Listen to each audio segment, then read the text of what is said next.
അതായത് ഞാൻ പറഞ്ഞത് എന്താ, മതപണ്ഡിതർ മതശാസനകൾ സ്വന്തം അനുയായികളോട് പറയുമ്പോൾ മതത്തിലും ദൈവത്തിലൊന്നും വിശ്വാസമില്ലാത്ത ആളുകൾ അതിലെന്തിനാണ് ഇടപെടുന്നത് എന്നാണ് ഞാൻ ചോദിച്ചത്. ആ ചോദ്യം ഇപ്പോഴും ചോദിക്കുന്നു, ആ ചോദ്യത്തിൽ ഉറച്ചു നിൽക്കുന്നു. അതിന്റെ അർത്ഥം ആ പറഞ്ഞത് എല്ലാവരും അംഗീകരിക്കണം എന്നില്ലല്ലോ. ഒരു മതപണ്ഡിതൻ പറയുന്നത് ആ മതത്തിൽ തന്നെ വേറൊരു വിഭാഗം അംഗീകരിക്കണമെന്നില്ല. പക്ഷെ പറയാനുള്ള അവകാശം എല്ലാവർക്കും ഉണ്ട്, അതിനനുസരിച്ച് പ്രവർത്തിക്കാനുള്ള അവകാശമുണ്ട്.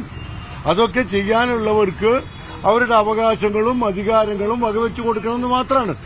താങ്കളുടെ പ്രസ്താവന രാഷ്ട്രീയ ലക്ഷ്യം വെച്ചിട്ടുള്ളതാണെന്ന് കൂടി പറഞ്ഞു. ഞാൻ രാഷ്ട്രീയക്കാരനാണല്ലോ, സ്വാഭാവികമായും ഞാൻ പറയല് രാഷ്ട്രീയം തന്നെയല്ലേ.